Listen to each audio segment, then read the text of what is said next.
having a cognitively dysfunctioning president of the United States. That's not our biggest problem. What our biggest problem here in America is, as we all know, white supremacy. And the Biden administration's top law enforcement officials pledged yesterday to dedicate their resources to combat domestic violent extremists amid questions over whether the agencies are equipped to monitor such threats in the wake of the January 6th Capitol riot. Ugh, they're milking this for everything they can. I just, it's seriously, this was the biggest revolution in the history of the world to the left. Attorney General, and I don't want to diminish it, but neither do I want to make it into the Mount Everest of problems. Come on. Can we put it into perspective a little bit?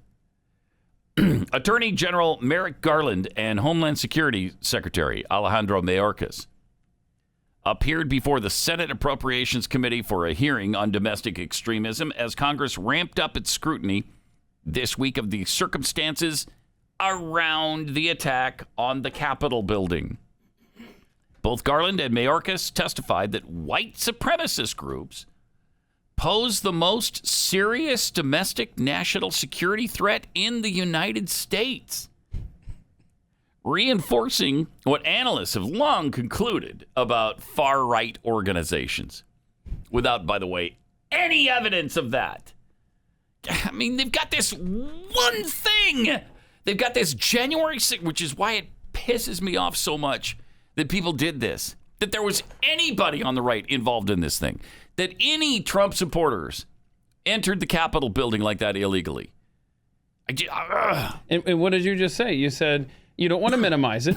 I don't. But the government has taken it to an extreme level, and that's what they're going to do for power. You could have just taken January 6th out and put COVID in there. I don't want to minimize it, but I also don't want the government locking our rights down over this. Yes.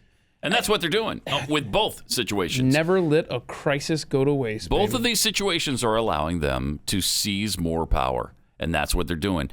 And this particular situation from January 6th is allowing them to spy on people that they believe are dangerous. And who do they believe are dangerous? Everybody on the right.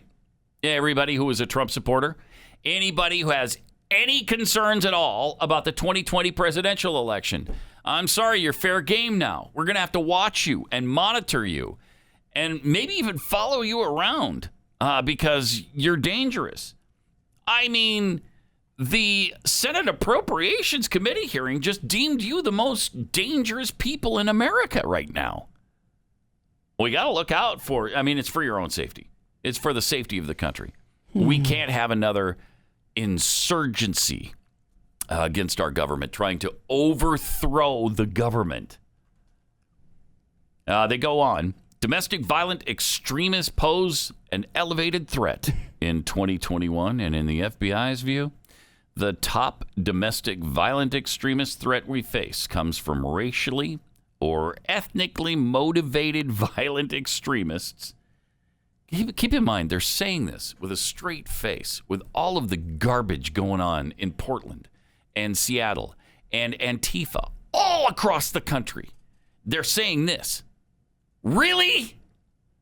Jeez. Plus, where are the tapes? Where is the footage? Obviously, it's not going to be tape anymore. It's probably going to be digitally recorded.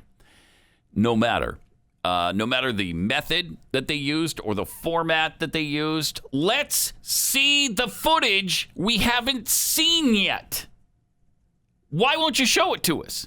Is it because it proves your point too clearly? Is that why? We don't want to show you because you're going to be too pissed off at the Trump people. It'll make you too angry at all those Trumpers. It's just, and this is to protect Trump and his supporters. That's why we're hiding this from you. So, yeah, because we didn't do anything wrong. You won't see any leftists leading this group pretending to be Trump supporters. You won't see any of that. That's not what we're hiding. Okay. Huh. Yeah, I'm sure that's the case. I'm sure that they're trying to protect the guilty here. Unbelievable. And one day it's going to come out. One day it's going to be shown, and then what's going to happen? Well, they'll ignore it, like they ignore every other fact that doesn't fit their agenda. That's what's going to happen. It's pathetic. But they've been allowed to get to this point, and so they just keep working this same game plan because it works for them.